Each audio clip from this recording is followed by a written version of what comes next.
ಸಿಕ್ಕಿಬಿದ್ದಿದ್ದಾನೆ ಮತ್ತೊಬ್ಬ ಅಬಕಾರಿಯ ಡಿಸಿ. ಮಂಡ್ಯ ಅಬಕಾರಿ ಡಿಸಿಗೆ ಲಂಚದ ನಶೆ ಏರಿಬಿಟ್ಟಿದೆ. ಆ ನಶೆಯಲ್ಲಿ ತಾನು ಏನು ಮಾಡ್ತಾ ಇದ್ದಾನೆ ಅನ್ನೋದು ಗೊತ್ತಾಗಿಲ್ಲ. ಈಗ ಬಲೆಗೆ ಬಿದ್ದಿದ್ದಾರೆ.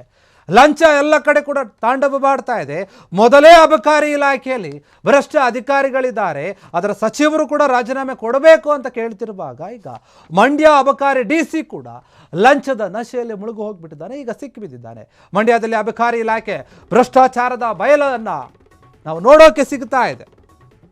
ಎಲ್ಲವೂ ಕೂಡ ನಮ್ಮ ಮುಂದೆ ಬಯಲಾಗ್ತಾ ಇದೆ. ಯಾಕಂದ್ರೆ ಮಂಡ್ಯದಲ್ಲಿ ಆ ರೀತಿಯಾಗಿ ನಡೆದಿದೆ. ಅಬಕಾರಿ ಡಿ ಸಿ ಒಬ್ರು ಲಂಚವನ್ನು ತೆಗೆದುಕೊಳ್ಬೇಕಾದ್ರೆ ಸಿಕ್ಕಿಬಿದ್ದಿದ್ದಾರೆ.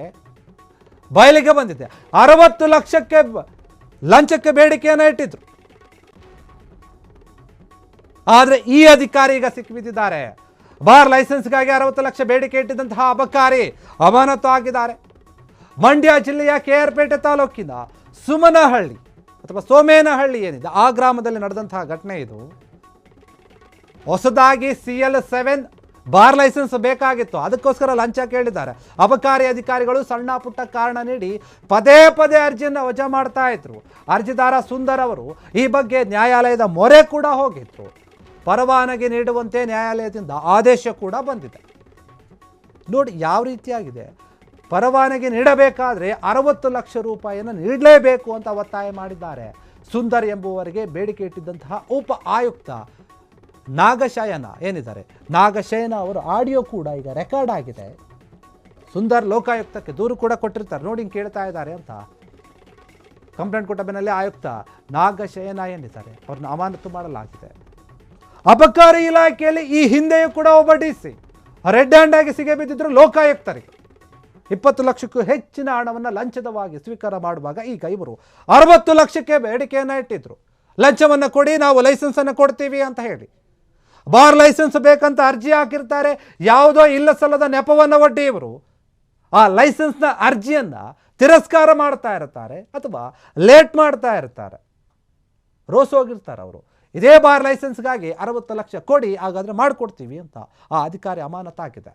ಕೆಲಸದಿಂದ ಕಿತ್ತು ಬಿಸಾಕಿದ್ದಾರೆ. ಅಬಕಾರಿ ಇಲಾಖೆಯಲ್ಲಿ ಲಂಚ ತಾಂಡವ ಮಾಡ್ತಾ ಇದೆ. ಇಡೀ ಅಬಕಾರಿ ಇಲಾಖೆ ಒಂದು ಭ್ರಷ್ಟರ ಕೂಪ ಆಗಿದೆ ಅನ್ನುವಂಥ ಮಾತೇನು ಕೇಳಿ ಬರ್ತಾ ಇತ್ತು, ಅದೀಗ ಮತ್ತೆ ಬಯಲಾಗ್ತಾ ಇದೆ. ಮಂಡ್ಯದಲ್ಲಿ ಆಗಿರುವಂಥದ್ದಿದು. ಮಂಡ್ಯದ DC ಏನಿದ್ದಾರೆ ಅಬಕಾರಿ DC ಅವರು ಅಮಾನತಾಗಿದ್ದಾರೆ. ಮಂಡ್ಯ ಜಿಲ್ಲೆಯ KR ಪೇಟೆ ತಾಲೂಕಿನ ಸೋಮೇನಹಳ್ಳಿ ಅಥವಾ ಸೋಮನಹಳ್ಳಿ ಏನಿದೆ ಆ ಗ್ರಾಮದಲ್ಲಿ ಆಗಿರುವಂತಹ ಘಟನೆ. ಹೊಸದಾಗಿ ಒಬ್ಬರು CL7 ಏನಿದೆ ಆ ಬಾರ್ ಲೈಸೆನ್ಸ್ ಬೇಕಾಗಿರುತ್ತೆ. ಆ ಲೈಸೆನ್ಸನ್ನು ತಗೊಳ್ಳೋಕ್ಕೆ ಅರ್ಜಿ ಕೂಡ ಹಾಕಿರ್ತಾರೆ. ಆದರೆ ಅದರೊಳಗಿರುವಂತಹ ಅಬಕಾರಿ ಅಧಿಕಾರಿಗಳು ಏನು ಮಾಡ್ತಾರೆ, ಏನೋ ಒಂದು ಕಾರಣ ಅವ್ರಿಗೆ ಬೇಕಾಗಿರುವಂಥದ್ದೇನೋ ದುಡ್ಡು. ಲಂಚ ಕೊಟ್ಟರೆ ಮಾತ್ರ ಅಬಕಾರಿ ಇಲಾಖೆಯಲ್ಲಿ ಕೆಲಸ ಆಗುತ್ತೆ, ಬಾರ್ ಲೈಸೆನ್ಸ್ ಸಿಗುತ್ತೆ. ಇಲ್ಲ ಅಂತಂದರೆ ನಿಮ್ಮ ಫೈಲ್ ಏನಿರುತ್ತೆ, ನೀವು ಹಾಕಿರುವಂತಹ ಅಪ್ಲಿಕೇಶನ್ ಏನಿರುತ್ತೆ ಅದು ಯಾವ ಜಾಗದಲ್ಲಿರುತ್ತೋ ಅಲ್ಲೇ ಇರುತ್ತೆ. ಒಂದು ಇಂಚು ಕೂಡ ಮೂವ್ ಆಗೋದಿಲ್ಲ. ಅಲ್ಲೇ ಇದ್ದು ಧೂಳು ಹಿಡಿಯುತ್ತೆ ಬಿಟ್ಟರೆ ಬೇರೆ ಏನೂ ಕೂಡ ಕೆಲಸ ಆಗೋದಿಲ್ಲ ಅಬಕಾರಿ ಇಲಾಖೆಯಲ್ಲಿ. ಈ ರೀತಿಯಾದಂತಹ ಪ್ರಕರಣಗಳನ್ನು ನಾವು ಪದೇ ಪದೇ ನೋಡ್ತಾ ಇದ್ದೀವಿ. ಮಂಡ್ಯದಲ್ಲಿ ಇದು ಆಗಿರುವಂಥದ್ದು. ಫ್ರೀಡಮ್ ಟಿವಿಯಲ್ಲಿ ಎಕ್ಸ್ಕ್ಲೂಸಿವ್ ನ್ಯೂಸ್ ಇದು. ಮಂಡ್ಯದ ಅಬಕಾರಿ DC ಏನಿದ್ದಾರೆ ಕೆಲಸದಿಂದ ತೆಗೆದುಹಾಕಿದ್ದಾರೆ. ಸಣ್ಣ ಪುಟ್ಟ ವಿಚಾರಗಳನ್ನು ಹೇಳಿ ಪದೇ ಪದೇ ಅರ್ಜಿ ಹಾಕ್ತಾ ಇದ್ರು ಕೂಡ ಅದನ್ನು ಮೂಲೆಗೆ ಹಾಕ್ತಾ ಇದ್ದ. ಈ ವಿಚಾರವಾಗಿ ಅರ್ಜಿ ಹಾಕಿರ್ತಾರಲ್ಲ ಸುಂದರ್ ಎನ್ನುವಂಥವ್ರು ಕೋರ್ಟ್ಗೆ ಹೋಗಿರ್ತಾರೆ. ನೋಡಿ ನಾವು ಅರ್ಜಿಯನ್ನು ಹಾಕಿದ್ವಿ, ಇಲ್ಲ ಸಲ್ಲದ ಒಂದು ಕಾರಣಗಳನ್ನು ಹೇಳಿ ನಮ್ಮ ಅರ್ಜಿಯನ್ನು ತಿರಸ್ಕಾರ ಮಾಡ್ತಾ ಇದ್ದಾರೆ. ನಮ್ಮ ಅರ್ಜಿಯ ಬಗ್ಗೆ ಗಮನ ಕೊಡ್ತಾ ಇಲ್ಲ. ನಮಗೆ ಲೈಸೆನ್ಸ್ ಬೇಕು, ಕೊಡಿಸ್ಕೊಡಿ ಅಂತ ಕೇಳ್ಕೊಂಡಿರ್ತಾರೆ. ಇದಕ್ಕೆ ಕೋರ್ಟ್ ಕೂಡ ಹೇಳಿರುತ್ತೆ, ಹೌದು ಇವರಿಗೆ ಲೈಸೆನ್ಸ್ ಕೊಡಿ ಅಂತ ಆದೇಶವನ್ನು ಕೂಡ ಕೊಟ್ಟಿರುತ್ತೆ. ಆದರೆ ಇವರು ಆ ಲೈಸೆನ್ಸನ್ನು ಕೊಡಬೇಕಾದ್ರೆ ಕೇಳ್ತಾರೆ, ನನಗೆ 60 ಲಕ್ಷ ರೂಪಾಯಿ ಕೊಡಿ, 60 ಲಕ್ಷ ಕೊಟ್ಟರೆ ಮಾತ್ರ ನಾನು ನಿನಗೆ ಬಾರ್ ಲೈಸೆನ್ಸ್ ಕೊಡ್ತೀನಿ, ಇಲ್ಲಾಂದರೆ ಇಲ್ಲ ಅಂತ. ಸುಂದರ್ ಅವರಿಗೆ ತುಂಬ ಬೇಸರ ಆಗುತ್ತೆ. ಏನಿದು ಈ ರೀತಿಯಾದ ವ್ಯವಸ್ಥೆ ಇದೆ ನಮ್ಮಲ್ಲಿ. ಲಂಚಕ್ಕೆ ಬೇಡಿಕೆ ಇಟ್ಟಿದ್ದಂತಹ ಉಪ ಆಯುಕ್ತ ನಾಗಶಯನನನ್ನು ಕಿತ್ತೋಸ್ತಿದ್ದಾರೆ. ಆದೇಶ ಕೂಡ ಹೊರಡಿಸಲಾಗಿದೆ. ಆಡಿಯೋವನ್ನು ಕೂಡ ರೆಕಾರ್ಡ್ ಮಾಡ್ಕೊಂಡಿರ್ತಾರೆ ಇವರು ಸುಂದರ್ ಎನ್ನುವಂಥವ್ರು. ಆ ಆಡಿಯೋ ರೆಕಾರ್ಡ್ ಮಾಡ್ಕೊಂಡಿರ್ತಾರೆ. ಏನು ದುಡ್ಡು ಕೇಳಬೇಕಾದ್ರೆ 60 ಲಕ್ಷ ಕೇಳಿರ್ತಾರಲ್ಲ, ಆ ಆಡಿಯೋ ತಗೊಂಡೋಗಿ ಲೋಕಾಯುಕ್ತ ಅಧಿಕಾರಿಗಳಿಗೆ, ಲೋಕಾಯುಕ್ತ ಇಲಾಖೆಗೆ ಹೋಗಿ ದೂರು ಕೊಡ್ತಾರೆ. ನೋಡಿ ಸರ್, ಈ ರೀತಿಯಾಗಿ ನಮ್ಮನ್ನು ಲಂಚ ಕೇಳ್ತಾ ಇದ್ದಾರೆ, ನಮಗೆ ಬಾರ್ ಲೈಸೆನ್ಸ್ ಬೇಕು, ನಾವು ಕಾನೂನಿನ ರೀತಿಯಲ್ಲಿ ಯಾವ ರೀತಿಯಾಗಿ ದುಡ್ಡು ಕಟ್ಟಬೇಕು, ಅದಕ್ಕೇನು ಫೀಸ್ ಇರುತ್ತೆ ಅದನ್ನು ಕಟ್ಟೋಕೆ ರೆಡಿ ಇದ್ದೀವಿ. ಆದರೆ ನಾವು ಎಕ್ಸ್ಟ್ರಾ ದುಡ್ಡನ್ನು ಲಂಚವನ್ನು ಕೊಡೋಕೆ ರೆಡಿ ಇಲ್ಲ. ನ್ಯಾಯಾಲಯ ಕೂಡ ಆದೇಶ ಕೊಟ್ಟಿದೆ ಕೊಡಿ ಅಂತ, ಆದರೂ ಕೂಡ ಇವರು ಕೊಡ್ತಾ ಇಲ್ಲ ಅಂತ ಹೋದಾಗ ಅಬಕಾರಿ ಅಧಿಕಾರಿಗಳು ಕೂಡ ಪ್ಲಾನ್ ಮಾಡ್ತಾರೆ ಹೆಂಗೆ ಬಲೆಗೆ ಬೀಳಿಸಬೇಕು ಅಂತ ಹೇಳಿ.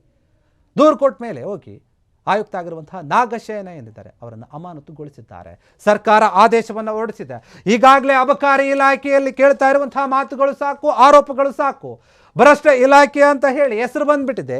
ಈಗ ಈ ರೀತಿಯಾಗಿ ಒಬ್ಬೊಬ್ಬರೇ ಬಯಲಿಗೆ ಬರ್ತಾ ಇದ್ದಾರಲ್ಲ, ಸರ್ಕಾರಕ್ಕೂ ಕೂಡ ಮುಜುಗರ ಆಗಿದೆ. ಹೀಗಾಗಿ ಅವರನ್ನು ಅಮಾನತುಗೊಳಿಸಿ ಆದೇಶವನ್ನು ಹೊರಡಿಸಿದೆ.